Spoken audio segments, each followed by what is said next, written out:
আম, ওকে, তাহলে হচ্ছে আমরা লাস্ট ক্লাসে কতখানি জানি পড়ছিলাম, টাইপ 9 পর্যন্ত হচ্ছে কি আমরা ম্যাথ করছিলাম। তো এখন আমরা বেসিক্যালি যেটা করব সেটা হচ্ছে টাইপ 10 থেকে শুরু করব। তো তার আগে একটু রিক্যাপ করে নি বলতে হচ্ছে আমি আসলে 2 দিন পরে ক্লাস নিতেছি, সো মানে ওই হিসেবে আর কি আমার কাছে মনে হচ্ছে যে অনেকদিন গ্যাপ পড়ে গেছে। তো বেসিক্যালি আমরা যেটা করছিলাম সেটা হচ্ছে যে আমরা আমাদের স্টেপ 1ই ছিল যে আমরা প্রথমে যে কোনো ধরনের ইকুয়েশন লিখছি। ইকুয়েশন লিখার পরে এইটা অনুসারে আমরা এস এস 2s, পারলে 3s 4s এরকম করে করে দিচ্ছি আর কি। এরপরে আমরা এগুলোকে সুন্দর মতো লিখে ফেলছি, এবং যখন আমরা লিখছি তখন এখানে কোনো ধরনের কোনো টু ছিল না। এই ব্র্যাকেটের ভেতর, থার্ড ব্র্যাকেটের ভেতর কেবলই সংখ্যা, মানে কেবলই হচ্ছে যে মৌলগুলো আছে সেগুলো থাকবে, যে আয়নগুলো আছে সেগুলো থাকবে। S S to S S গুলো হচ্ছে কি শুধু আমরা আমাদের সহগ সহ বসাবো। তো এরপরে হচ্ছে আমরা কি করছি, জাস্ট কেএসপি বের করছি, এবং কেএসপি বের করার সময় আমরা খেয়াল করছি যে সামনে আসলে যারা যারা থাকবে এরা সবাই আসলে পাওয়ার হয়ে যাবে।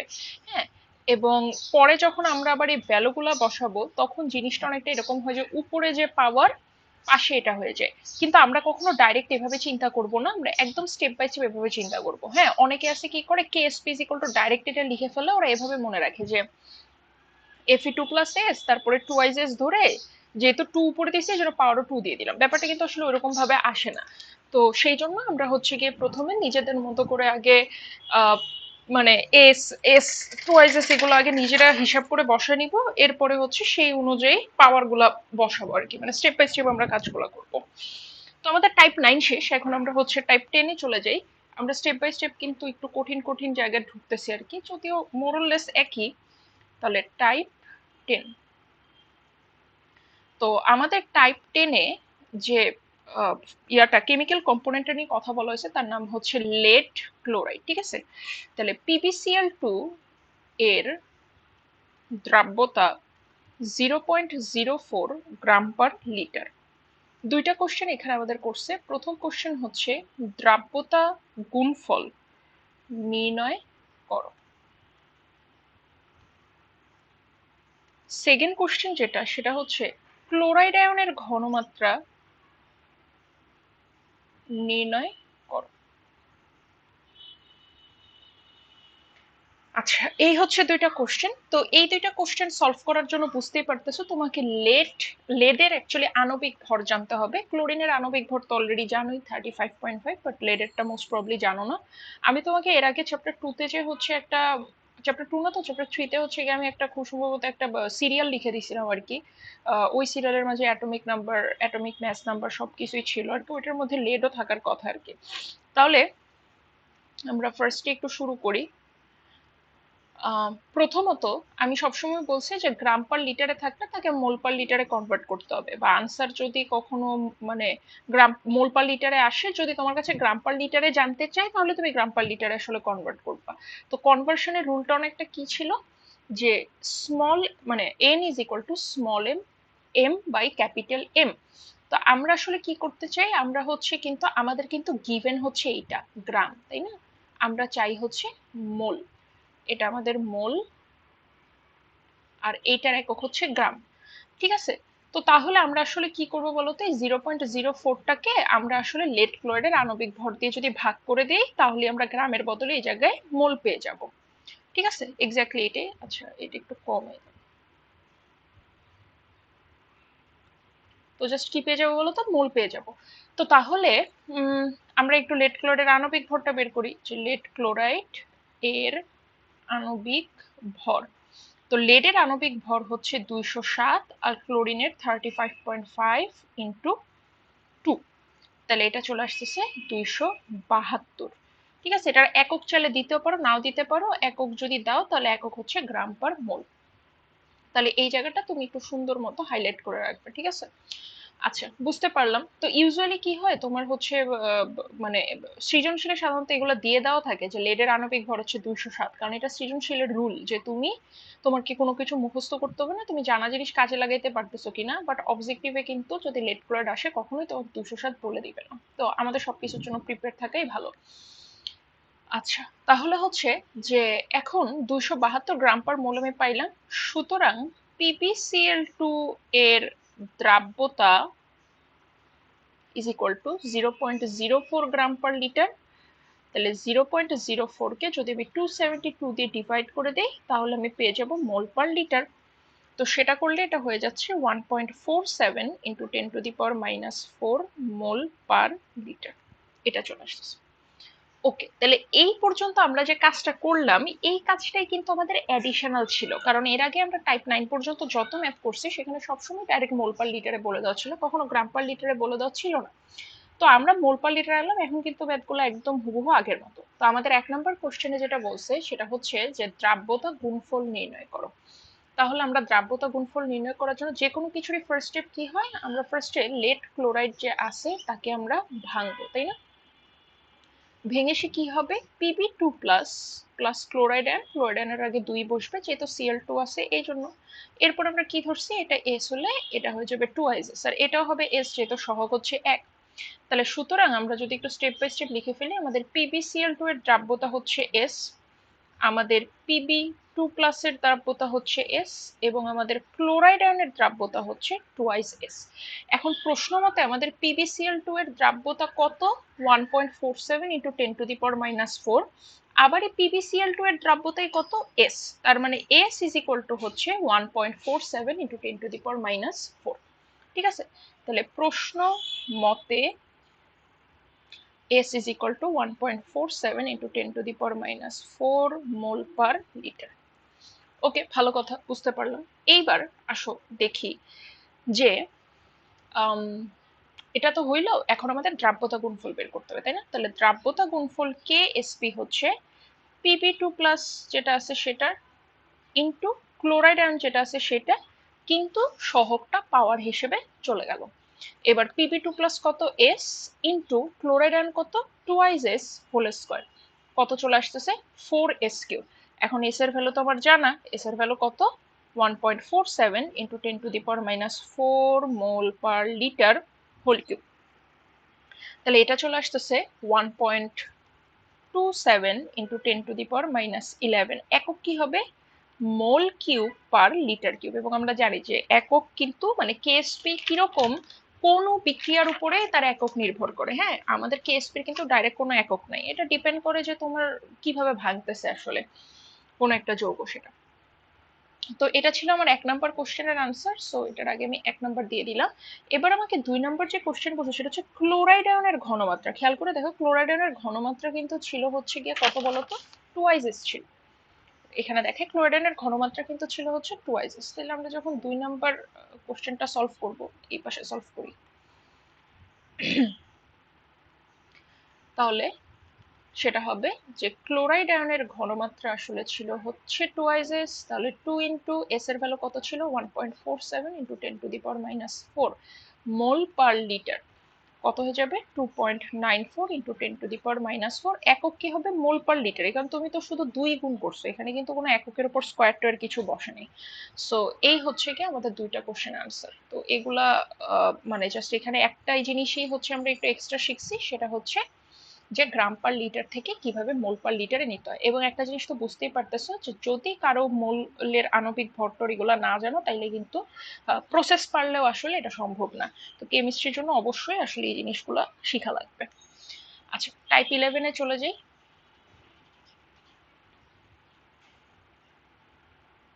আচ্ছা, টাইপ 11-এ কি বলছে, টাইপ 11টা এগুলা এখন থেকে যেগুলো করবো দে আর মোর লাইকলি সৃজনশীল টাইপের কোশ্চেন, ঠিক আছে? তো আমাদেরকে একটা পাত্র দিয়ে দিছে, সৃজনশীলে যেমন আঁকা থাকে পাত্র, তো এই পাত্রটাতে দেওয়া 0.6 মোলার PbI2। PbI2 কি, লেড আয়োডাইড লবণ। তো কোশ্চেন করছে যে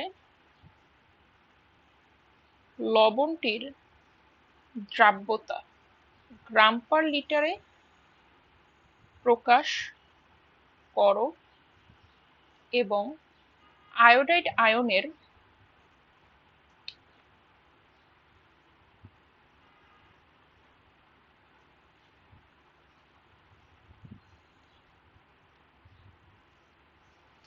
ঘনমাত্রা নির্ণয় করো। ঠিক আছে, এটাই আমাদের কোশ্চেনটা আসলে যেটা বলছে সেটা হচ্ছে, প্রথম কথা, তুমি যখন কোনো কিছুর ঘনমাত্রা বা দ্রাব্যতা এগুলা যখন তুমি আসলে বের করো, তখন তুমি কিন্তু মোল পার লিটারই বের করো, তুমি গ্রাম পার লিটারে কিন্তু বের করো না। তো আমাদেরকে এখানে বলছে লবণটির দ্রাব্যতা গ্রাম পার লিটারে প্রকাশ করো, ইটসেলফ ইজ আ কোশ্চেন। এই কোশ্চেনটা তোমাকে যদি আমি এটা না দিতাম, এখান থেকে ডাইরেক্ট যদি এখানে যাইতে বলতাম, তাহলে তুমি কখনোই কিন্তু এই মাঝের স্টেপটা করতে না। এখানে তোমার কাছে বলছে যে গ্রাম পার লিটারে প্রকাশ করো, এই কারণে তুমি করতেছো। না হলে সবসময় কিন্তু আমাদের জন্য মোল পার লিটারটাই দরকার, গ্রাম পার লিটার কিন্তু দরকার না। আচ্ছা, এখন দেখো, পিবিআই টু এর আণবিক ভরটা আমার জানতে হবে ফার্স্টে। তাহলে পিবিআই টু এর আণবিক ভর, তাহলে লেডের কত, 207, এটা আমরা একটু আগেই শিখছি। দুইটা আয়োডিন, একটা আয়োডিনের কত, একটা আয়োডিনের হচ্ছে 127। তাহলে তুমি এটাও দাগায় রাখবা, এটাও দাগায় রাখবা, এই জিনিসগুলো হচ্ছে এখন পারা লাগবে আর কি, ঠিক আছে? আচ্ছা, তাহলে 207 যোগ 2 × 127 কত আসে, 461 গ্রাম পার মোল চলে আসলো। তাহলে সুতরাং পিবিআই টু এর যে দ্রাব্যতা তোমাকে কত দেওয়া আছে, তোমাকে দেওয়া আছে 0.6 মোলারিটি। তো মনে আছে নিশ্চয়ই 0.6 মোলারিটি কিন্তু মোল পার লিটার, ঠিক আছে? কারণ 1 মোলারিটি কিন্তু 1 মোল পার লিটার। হ্যাঁ, যেমন আমরা কি 1 নিউটনকে চাইলে 1 KG metre per second square বলতে পারি না, এরকমই আর কি। হ্যাঁ, যে ওটাকে ক্যাপিটাল এম দ্বারা প্রকাশ করে, এটা আসলে মোল পার লিটার। তো এটা আসলে মানে কখনো আর কি এম দেখে ঘাবড়ায় যায় না যে মোল পার লিটার তো নেই, এমই মোল পার লিটার। তো এখন আমরা কি করব, দেখো, আমরা কি জানতাম ফর্মুলা, আমরা যে ফর্মুলাটা জানতাম সেটা হচ্ছে small N is equal to small M by capital M. তো তুমি কি আনতে চাচ্ছ, তুমি গ্রাম পার লিটার আনতে চাচ্ছ, আর মোল পার লিটার তোমার অলরেডি আছে। তাহলে তুমি small M is equal to কি করবা, এন ইন্টু ক্যাপিটাল এম, যে সাণবিক ভরটাকে গুণ করে দিবা, কারণ এটাই তো তুমি জানতে চাচ্ছ, আর তোমার আছে হচ্ছে এটা। তাহলে 0.6 ইন্টু 461 যদি আমি করে দিই, তাহলে আমি গ্রাম পার লিটার পেয়ে যাচ্ছি। তাহলে সেটা আমার চলে আসতেছে 276.6 গ্রাম পার লিটার। ওকে, ওকে, খুব ভালো কথা, চলে আসলো। তো আমি আমার একটা কোশ্চেনের হচ্ছে কি আমার আনসার শেষ, ঠিক আছে? এখন পিপিআই টু এর যে হচ্ছে তোমাকে এখন কি বলছে, আয়োডাইড আয়নের ঘনমাত্রা নির্ণয় করো। দেখো, আমাদের কিন্তু কোনো দ্রাব্যতা গুণফল টুনফল জানতে চাইনি, জাস্ট বলছে আয়োডাইড আয়নের ঘনমাত্রাটা বের করো। তাহলে যাই তোমার কাছে চাক না কেন, তোমাকে প্রথমে ইকুয়েশন লিখতে হবে, এটার উপরে কোনো কথা নেই। তাহলে Pb2+ প্লাস আয়োডাইড আয়ন, সামনে দুইটা, জাস্ট লাইক লেড ক্লোরাইডের মতো লেড আয়োডাইড, কারণ আয়োডিন ক্লোরিন দুইটাই তো আসলে হ্যালোজেন যৌগ। তাহলে আমরা কি জানি, এটা এস হইলে এটা 2S এবং এটা হবে এস। তাহলে আমার আয়োডাইড আয়নের ঘনমাত্রা আসলে কত হয়, 2S 2 এখন তুমি চাইলে এটাও বসাইতে পারো, ঠিক আছে? তুমি চাইলে এটাও বসাইতে পারো, ইটস আপ টু ইউ, ঠিক আছে? তাহলে আমরা কি করতে পারি, চাইলে আমরা যেটা করতে পারি সেটা হচ্ছে যে, আচ্ছা আমাদের এখানে আয়োডাইড আয়নের ঘনমাত্রাটা মনে হয় বের করে নেয় না। আচ্ছা, আচ্ছা, একটু ভুল হয়েছে, সরি। একটা একটা জিনিস একটু ভুল বলছি, সেটা হচ্ছে যে এইটা স্টার চিহ্ন দিয়ে পাশে সবসময় লিখে রাখবা যে সব সময় মোল পার লিটারে এস এর মান বসাবো, ঠিক আছে? অর্থাৎ আমি যেটা বোঝাতে চাচ্ছি যে 2 এর পাশে আমি 0.6 মোলার বসাবো, আমি কি চাইলে এটা বসাইতে পারতাম না, না পারতাম না, কারণ গ্রাম পার লিটার হইলেই সমস্যা, আমরা সবসময় মোলারিটিতে বের করবো, ঠিক আছে? কারণ প্রবলেমটা আসলে কোন জায়গায় জানো, লেড আয়োডাইডের যে আসলে যে আণবিক ভর, that will not be equal to iodine আয়োডাইডের যে ঘনমাত্রা, মানে আয়োডাইডের যে হচ্ছে আণবিক ভর সেটা, তাই না? ওই কারণে চেঞ্জ হয়ে যাবে, কিন্তু তাদের মোলারিটিটা সেম থাকবে। তো ওই জন্য সবসময় এখানে কি বসবে বলতো, সবসময় মোলারিটি বসবে। তাহলে এটা কত হয়ে যাচ্ছে, এটা হয়ে যাচ্ছে 1.2 মোলারিটি। তাহলে 1.2 মোল পার লিটার এটার আনসার, ঠিক আছে? কেউ যদি তোমাকে এখন বলে যে 1.2 মোলারিটি তো আনসার হইলো, এইটাকে এখন গ্রাম পার লিটারে প্রকাশ করো, তখন কি করবা? তখন যেটা করবা সেটা হচ্ছে 1.2 ইন্টু আয়োডিনের আণবিক ভর কত, 100, 27 দেখলাম না, 127 গ্রাম পার লিটার। তাহলে 1.2 কে যদি 127 দিয়ে গুণ দাও তাহলে হবে 152.4 গ্রাম পার লিটার। সো আনসার হয় হচ্ছে এইটা, ঠিক আছে, অথবা হচ্ছে এইটা। ওকে, আয়োডাইড আয়নের জন্য যদি আমরা বের করতে চাই, বাট তোমাকে যেহেতু বলে নাই গ্রাম পার লিটারে রাখতে, তোমার এইটুকু পর্যন্ত রাখলেই আসলে আনসার হয়ে যাবে, ঠিক আছে, ওটার অতিরিক্ত দেখানোর কোনো দরকার নেই, তোমাকে দেখা দিলাম কনসেপ্ট ক্লিয়ারিং এর জন্য। ওকে, তাহলে হচ্ছে এইটুকু আমাদের ডান, ঠিক আছে। এইবার আমরা টাইপ 12টা করে হচ্ছে এই ক্লাসটা শেষ করি।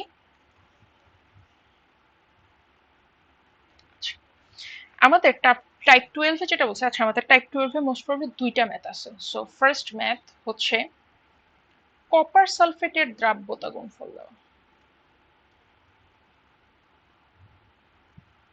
তাহলে কপার সালফেটের দ্রাব্যতা গুণফল 2.35 ইন্টু 10⁻⁸।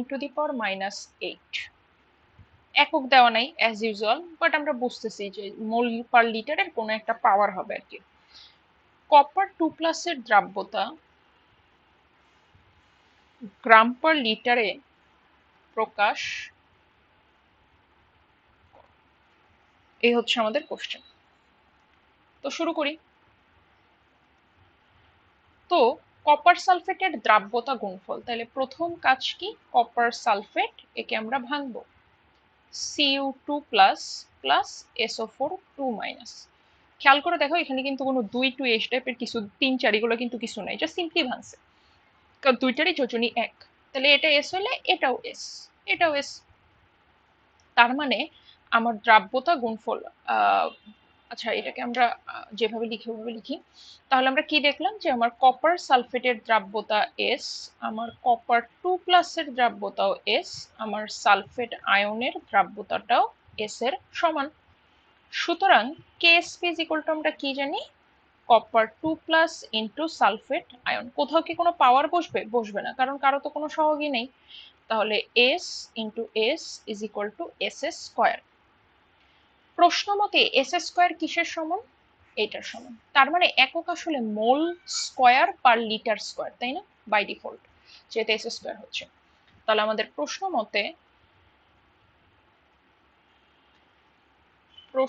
মতে এই এস স্কোয়ারটি কিসের সমান? 2.35 ইন্টু 10⁻⁸ এর সমান। তাহলে এস আমরা কিভাবে পাবো? জাস্ট সিম্পলি রুট করে দিব। তাহলে রুট করলে পাবো 1.53 ইন্টু 10⁻⁴ মোল পার লিটার, অথবা মোলারিটি, যে যেভাবে লিখে আর কি। তাহলে আমাকে এখন বলছে কপার 2+ এর দ্রাব্যতা গ্রাম পার লিটারে প্রকাশ করতে। দেখো তো কপার 2+ এর দ্রাব্যতা আসলে কত ছিল? এস, এস ইটসেলফ, তাই না, এসই ছিল। তার মানে কপার 2+ এর যে দ্রাব্যতা সেটা এস এর সমান। এস কত? 1.53 ইন্টু 10⁻⁴ মোল পার লিটার। কিন্তু তোমার কাছে কি মোল পার লিটার জানতে চাইছে? চাইনি তো, তোমার কাছে জানতে চাইছে হচ্ছে, আচ্ছা তোমার কাছে জানতে চাইছে অ্যাকচুয়ালি কি, তোমার কাছে জানতে চাইলো হচ্ছে, আচ্ছা দাঁড়াও একটু,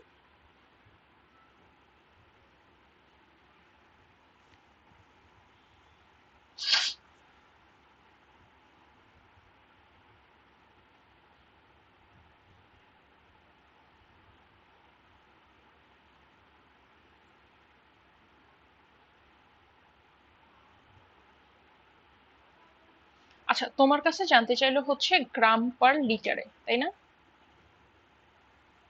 তাহলে তোমার কাছে যদি গ্রাম পার লিটারে জানতে চায় তাহলে কি করব আমরা? কপারের পারমাণবিক, কপারের হচ্ছে আণবিক ভর কত? কপারের আণবিক ভর 63.5 গ্রাম পার মোল। তাহলে আমরা আসলে কি করব, 1.53 ইন্টু 10⁻⁴ কে 63.5 দিয়ে যদি গুণ দিয়ে দিই তাহলে আমরা গ্রাম পার লিটার পেয়ে যাব।